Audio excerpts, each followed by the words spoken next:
Maintenant, selon le plan de cours, regardez, toujours, je répète, je suis en train de suivre votre plan de cours qui est là. Donc, je vous ai déjà montré la page 3. On est en train de voir la partie qui concerne la participation à la stratégie de vérification. Donc, on est en train de suivre mot à mot ce qui est écrit ici. Donc, la définition de la vérification externe. Qu'est-ce que la vérification externe?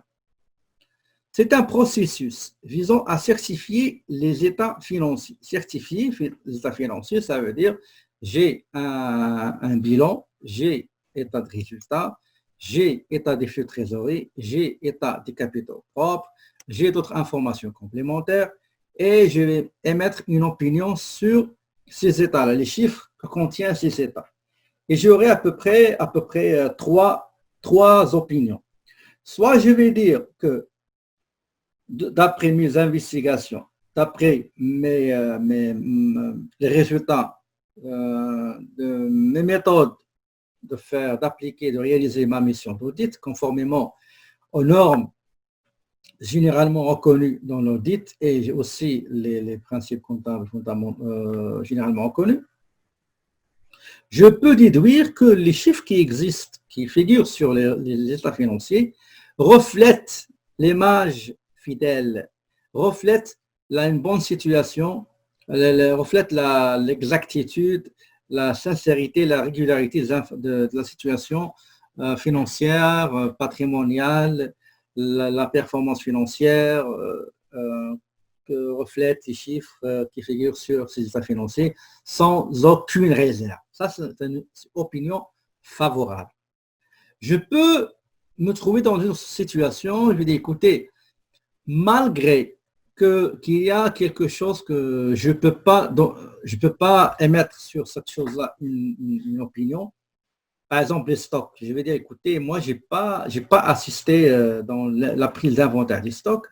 Moi, j'ai pas fait ça, on m'a pas donné ça. Donc, je vois que je peux certifier et dire que les états financiers reflètent la situation, reflètent l'image fidèle de la situation financière, mais avec une réserve, okay, avec une réserve sur le compte des taxes, une réserve sur le stock, etc. Ça, ce qu'on appelle opinion, donc une opinion avec réserve. Autre cas, je peux, par exemple, je peux dire, écoutez, quand je menais ma mission d'audit, il me manquait beaucoup d'informations significatives, beaucoup de choses que l'entreprise ne m'a pas données, et j'étais incapable d'émettre une opinion. Donc, soit je vais dire, il m'est impossible d'émettre une opinion, de certifier, donc, je suis dans l'impossibilité, ou bien je vais dire, écoutez, je refuse de certifier. Ok? Donc, c'est ça.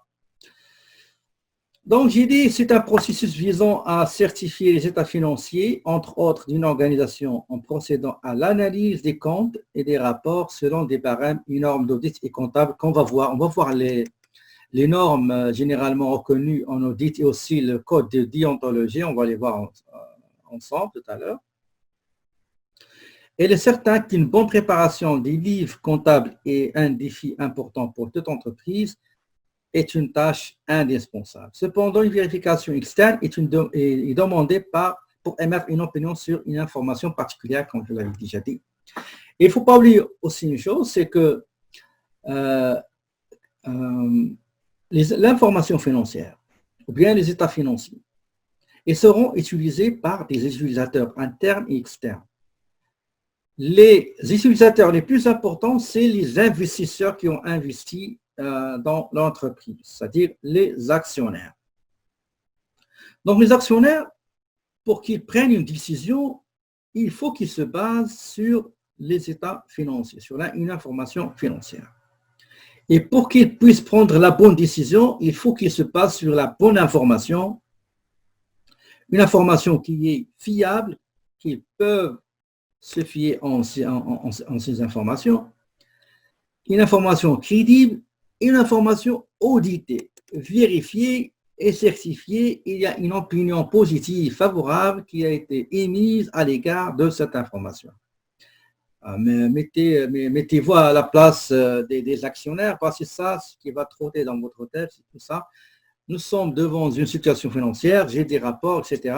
S'ils ne sont pas audités, j'ai des doutes sur pas mal d'informations, mais si j'ai un rapport qui est certifié avec des opinions, soit avec ou sans réserve, à ce moment-là, je peux prendre les précautions, je peux prendre mes précautions et aussi chercher à se décider, est-ce que je décide ici ou là ou non, d'après les informations qui me sont présentées. Donc, beaucoup de... on va regarder une définition de la Fédération internationale des comptables. Il dit que la mission d'audit est une assurance raisonnable dans laquelle un professionnel comptable exerçant en cabinet exprime une opinion sur le point de savoir si les états financiers sont préparés sur tous les points significatifs et que dans une image sincère et véritable ou sont régulièrement présentés sur tous les points significatifs. C'est la même chose qu'on a dit tout à l'heure. L'audit, c'est quoi son objectif? L'audit, son objectif, c'est un examen a posteriori, c'est-à-dire après avoir terminé l'exercice financier et préparé vos états financiers, à ce moment-là, la mission d'audit va intervenir. Donc, examen a posteriori des livres comptables, états financiers, relevé des opérations et systèmes financiers. Examen de l'adéquation des systèmes et procédures comptables, de la capacité à tenir des comptes et des états appropriés des dépenses, des projets, des dons, etc. On va voir au suivant. Maintenant,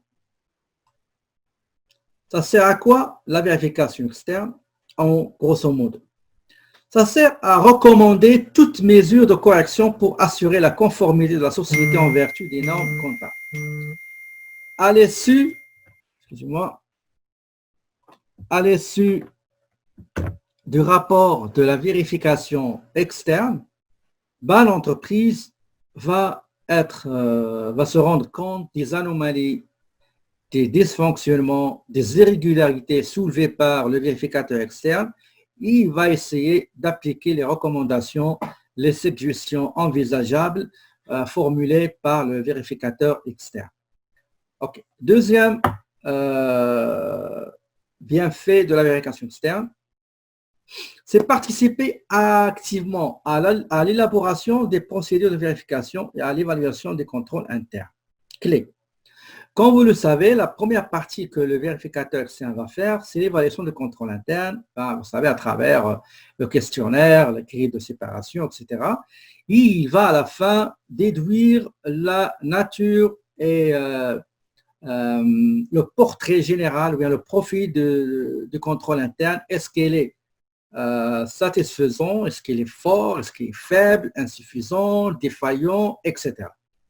Donc, tout ça, le vérificateur externe, il va formuler des recommandations pour permettre à son client, qui est l'entreprise, à consolider et renforcer le système de contrôle interne par des mesures correctives et des actions aussi correctives, préventives, correctives, détectives, etc. Autre avantage à tirer de la vérification externe, il aide la direction du service de la vérification interne à établir un plan de vérification interne annuel. Comme vous le savez, quand les vérificateurs externes embarquent chez une entreprise, ils travaillent ensemble avec les vérificateurs internes. Donc, il y a une collaboration étroite entre le vérificateur interne et le vérificateur externe. Et quand le vérificateur externe termine sa mission, il aborde son rapport dans lequel le vérificateur interne va trouver pas mal de remarques, d'avis, de commentaires avec les propositions, des solutions correctives, lui, il va en tirer profit pour préparer un plan un plan de vérification interne sur la base des recommandations formulées par le vérificateur externe. Autre élément à tirer de la vérification externe, c'est l'élaboration des rapports périodiques au comité de vérification et des finances. Comme vous le savez, dans les grandes entreprises, toujours, on consiste ce qu'on appelle le comité d'audit interne.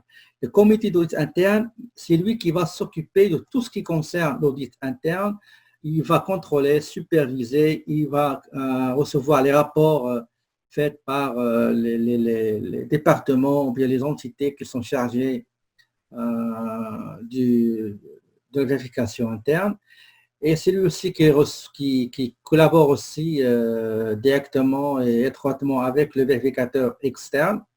Et c'est lui qui étudie les rapports d'auditeurs externes, bien sûr, en concertation avec les intervenants concernés par la mission d'audit externe. Il permet aussi le suivi de résolution des problèmes identifiés au cours du mandat de vérification. Généralement, quand je prends le rapport, vous allez voir dans un rapport, toujours, de toute manière, on va le voir dans notre dernière séance des modèles de rapport. Dans le rapport, on va trouver les recommandations à suivre, les actions à entreprendre pour faire face aux anomalies et pallier aux déficiences constatées par le vérificateur externe. Nous, qu'est-ce qu'on va faire? On va prendre le rapport et on va essayer de faire un suivi. Est-ce que cette recommandation, elle a été respectée, elle a été appliquée? Oui, non. Est-ce complètement appliquée? C'est progressivement ou graduellement? Ou il n'a pas été carrément suivi, etc., etc. Donc, c'est ce qu'on appelle le suivi de tout ce qui a été émané par le rapport du vérificateur externe. Enfin, il permet à collaborer à l'identification, à l'évaluation des risques d'affaires afin de déterminer la nature, l'ampleur et la fréquence, etc. Donc, le rapport de la vérification externe va permettre aussi à l'entreprise de mettre la main sur le mal, comme on dit.